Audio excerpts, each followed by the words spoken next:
Jails and incarceration and law enforcement is a sickness that has not led to safe communities. I do want people to know that just because someone has committed a crime, it doesn't make them a criminal. Move on. Do you agree that defunding the police makes our communities less safe, don't you? It's a straightforward question. Yeah. You're not going to filibuster. This is my answer.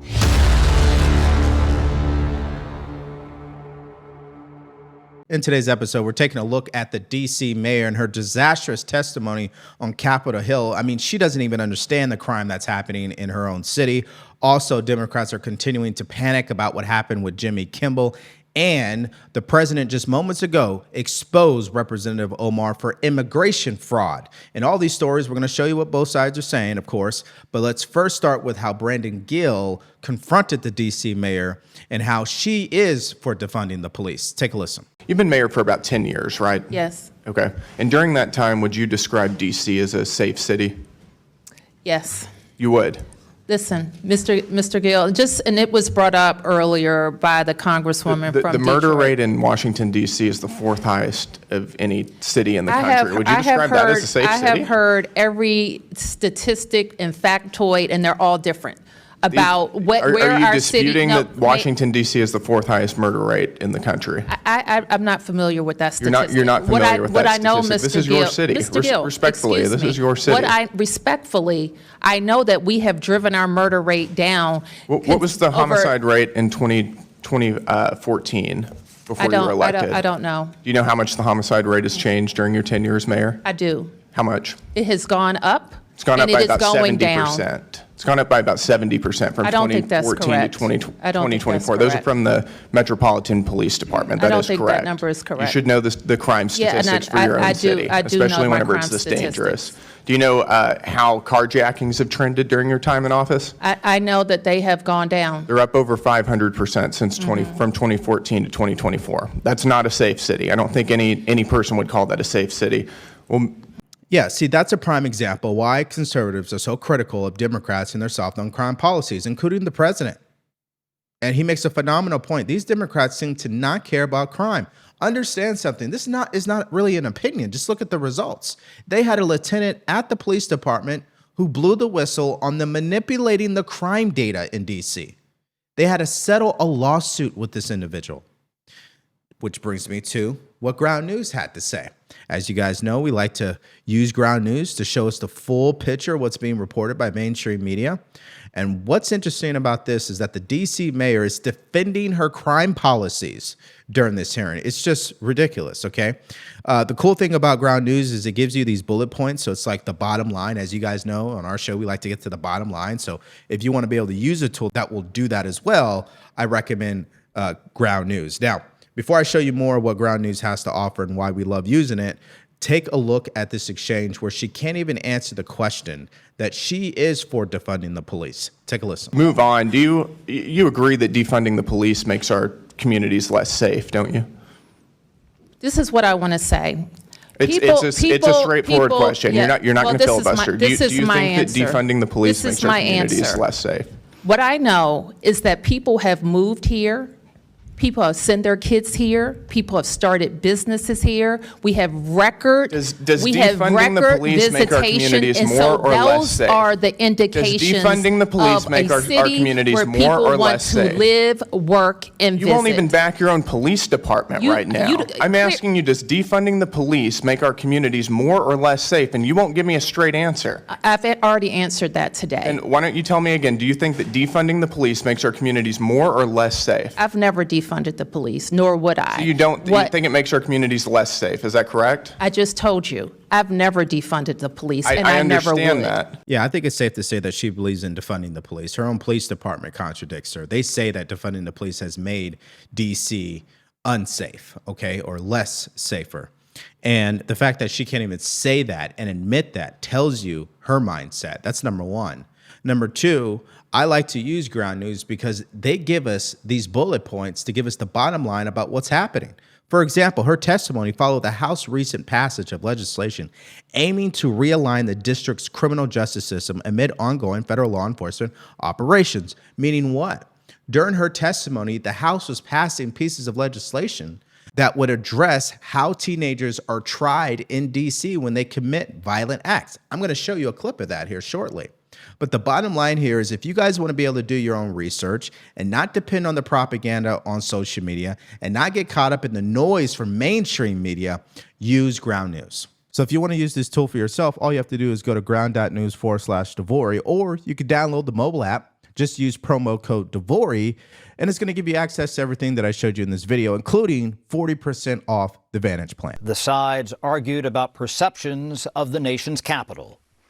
There was incredible drug use, there were muggings, there were carjackings. I thought the hearing was disgraceful in its characterization of the district. To characterize the district as some dystopian hellhole is categorically false. Republicans are skeptical about D.C. crime numbers. Are you guys cooking the books? I think we're not, but I also know that there are a couple of investigations. Is Mr. Pemberton lying? Head of the FOP? Yes. You think he's lying? Wow. D.C. officials say they could fight crime better had Congress not yanked $1 billion from the city. New money for D.C.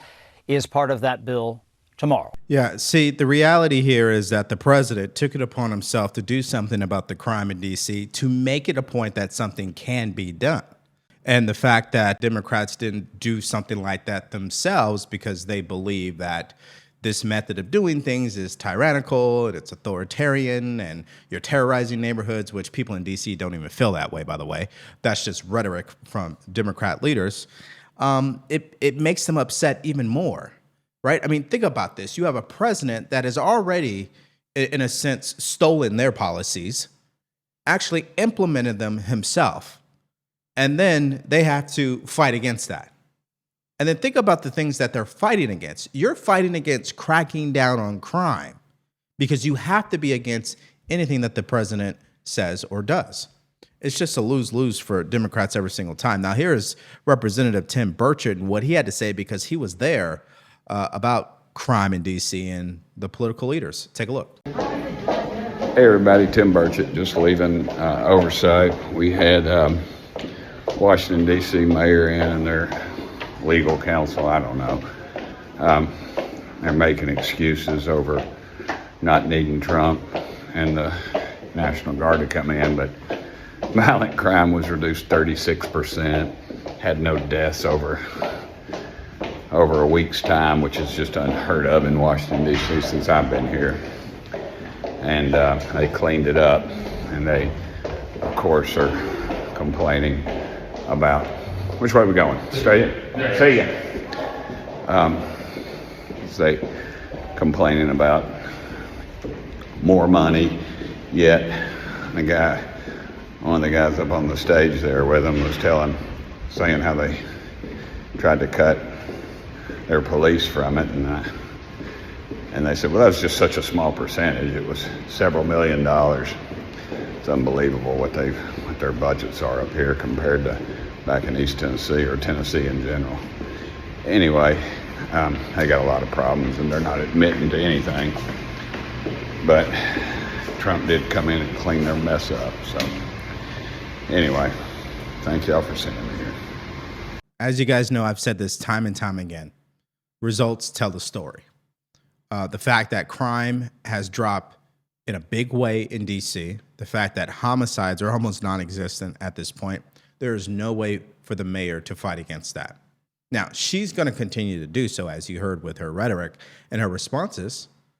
But the fact of the matter is you can't lie about the numbers unless you work at the police department and you've been instructed to cook the numbers. That obviously is the scenario. But as far as what President Trump has been able to do and how Democrats have responded, it's a major loss for them. Now, I think the mindset behind why that is can be summed up with what Mayor Johnson had to say and what Jasmine Crockett had to say, and I'm going to play them back to back for you. Take a listen. The fact of the matter is we are driving violence down on this city, and we're using every single resource that's available to us.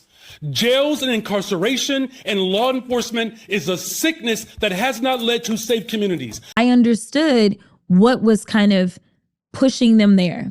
And so I do want people to know that just because someone has committed a crime, it doesn't make them a criminal.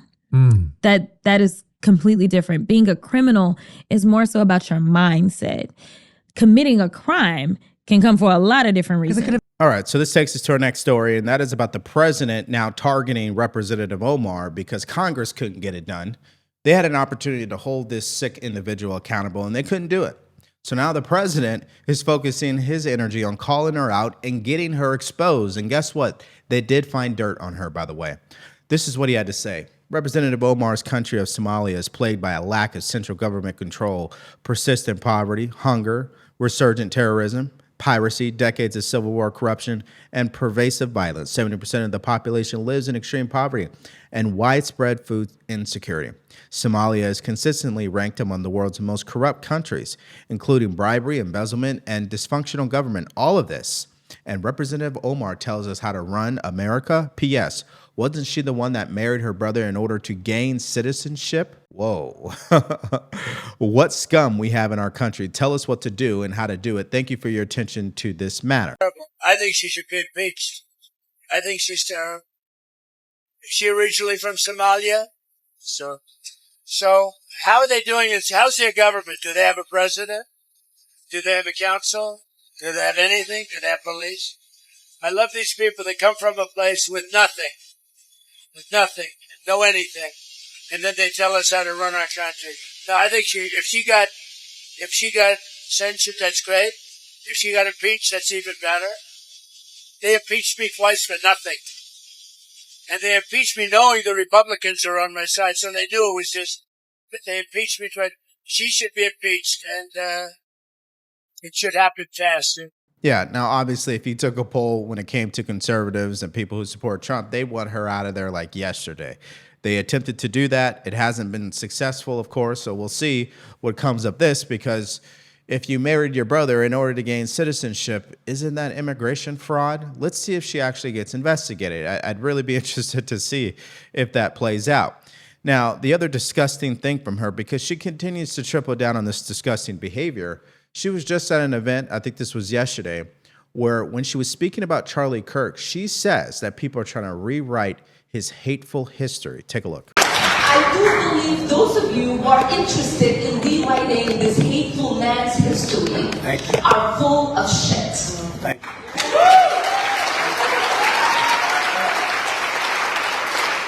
Well, we know that she is the one that is full of it. She's been full of it. She represents a dangerous ideology in this country.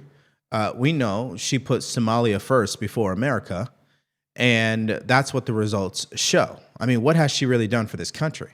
I mean, just think about it for a second. But as you guys know, people on the left, particularly someone like a Tim Walz as an example, doesn't care about that. In fact, he believes she's been doing a great job.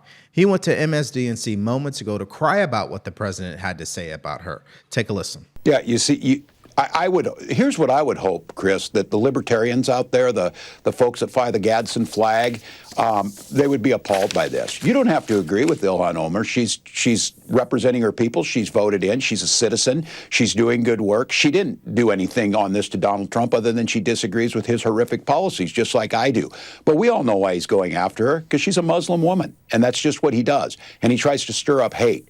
And look, Donald really runs this stuff up when I still want to know where the Epstein list is for President Trump. I still want to know what you're going to do about prices out here. I want you to make sure you get some contracts for soybeans with China, which are at zero and have a chance of destroying farm economy across middle America. So, look, this is all part of the plan, but it's horrific. And you can be certain when Donald Trump puts that out, Congresswoman Omar and her family are put at risk. So we're talking about this political violence thing. We have got to get back to the decency. Decency. Where has Tim Walz's decency been? It's missing in action.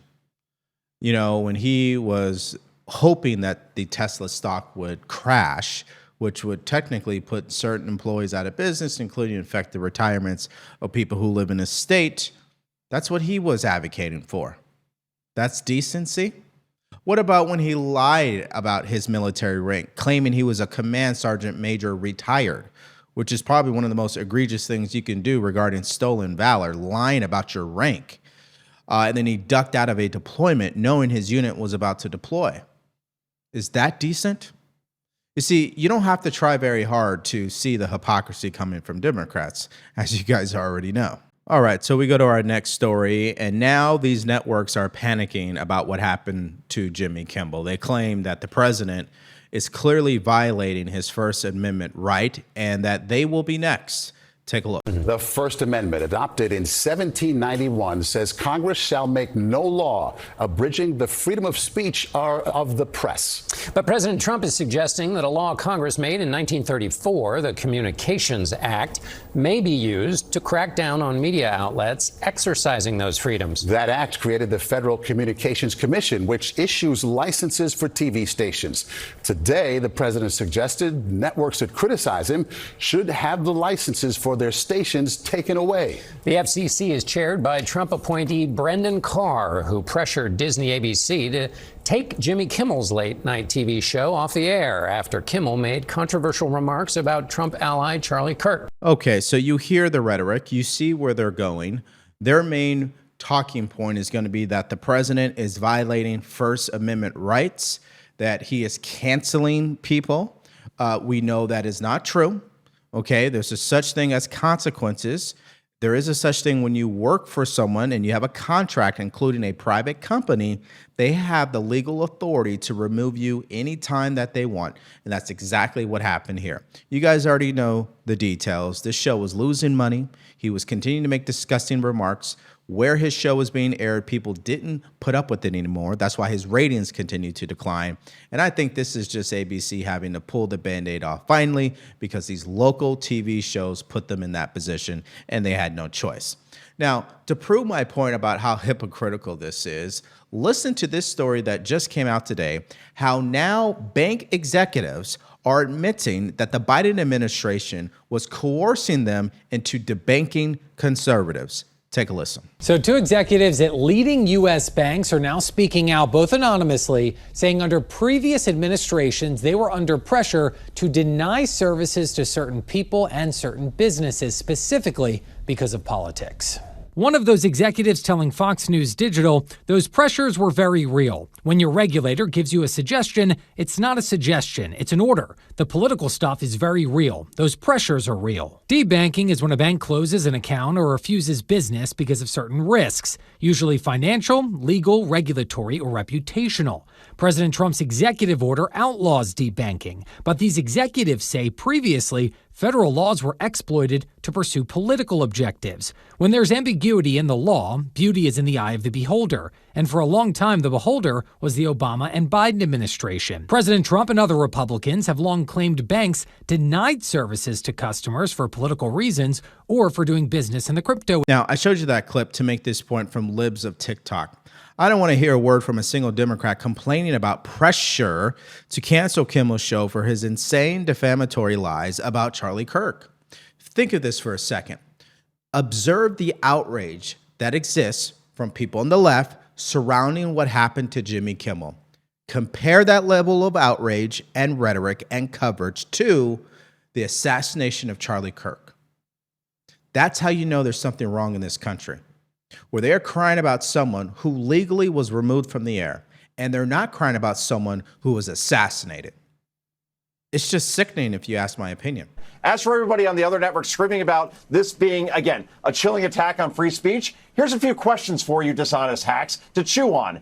Was Kimmel losing millions for Disney and ABC? Yes. Was Kimmel an absolute PR nightmare and horrible for his brand as far as, like, not only the show, but for the network? Yes. Were affiliates, including Sinclair and Nexstar, finally fed up with Kimmel after he blatantly intentionally lied about Charlie Kirk's shooter? Yes. From a business decision, this was a no-brainer. So, Sean, this isn't about free speech. It's about the free market, supply and demand. The supply here, in Kimmel's case, was patently toxic. As for the demand, it was almost non-existent, to your point around ratings. Barely 1 million viewers a night, almost easily tripled by Fox's Greg Gutfeld. That's how you become an ex-late night host. So in the end, Jimmy Kimmel is not losing his ability to speak out about whatever the hell he wants on Substack. He could join Don Lemon and Jim Acosta, Joy Reid, Chuck Todd, say whatever the hell he wants. The difference is he's not going to get paid $15-16 million from Disney to do it.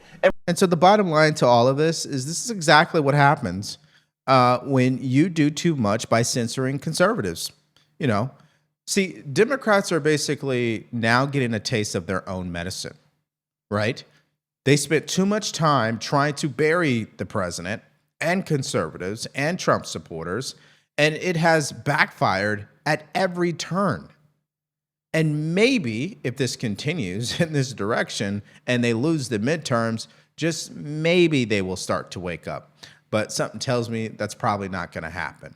And I think what needs to happen is we have to continue to be the example of what we want to happen in this country. If people disagree with this, it doesn't mean we should kill them.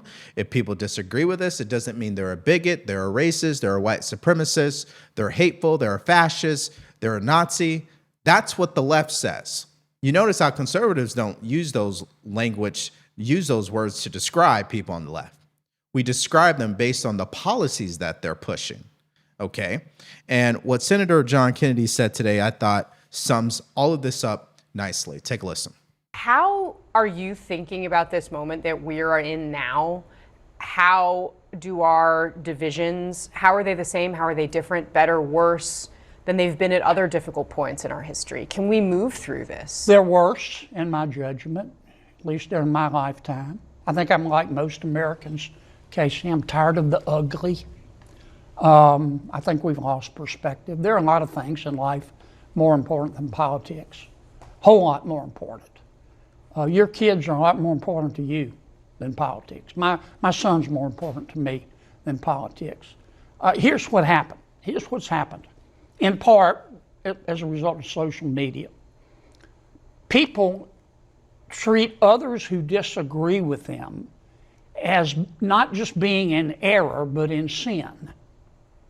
And once you start believing that someone who disagrees with you is evil, then violence against that person that you disagree with can seem like justice.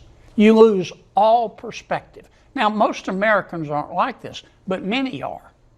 And many of them, the social media, which promotes this, puts them over the edge. Look, I'm not blaming it all on social media because I believe in free will and responsibility. But there's no denying that social media has lowered the cost of being an a-hole. People say things on that computer they wouldn't say to another human being's face, and it's just become rage bait, and we need to address it. And that's why I'm so inspired to be doing this show, because my hope is I'm encouraging people to understand how to disagree, to hear what both sides are saying and make up your own mind. You notice how I don't want you to believe in everything I say. I have plenty of people who watch me who disagree with me. I just did a Candace Owens video. A lot of you guys disagree with me. That's fine. We should be able to disagree with each other and still listen to what we have to say. That doesn't make you a racist, a white supremacist, et cetera, and it doesn't make me one either. We lost that as a country. I remember there was a time where politics was never even part of a conversation. Now, everywhere you go, it's one of the main topics. And we lose perspective, like he said, when we turn that disagreement into thinking the other person is evil. And that's why the left believes President Trump is evil, including conservatives and someone like a Charlie Kirk, where violence is justified. And so we have to continue to pray for our country and be the example that we want to see. Now, that brings me to the point where I want to hear from you guys in the comment section below. What did you make of the D.C. mayor and her disastrous testimony? I mean, these people don't care about cracking down on crime. We know that to be true. You heard what Mayor Johnson had to say. You heard what Jasmine Crockett had to say. Give me your assessment of what took place there. Also, what do you make of the president going after Representative Omar? Oh, let me correct that.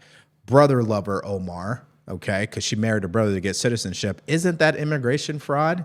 I don't know.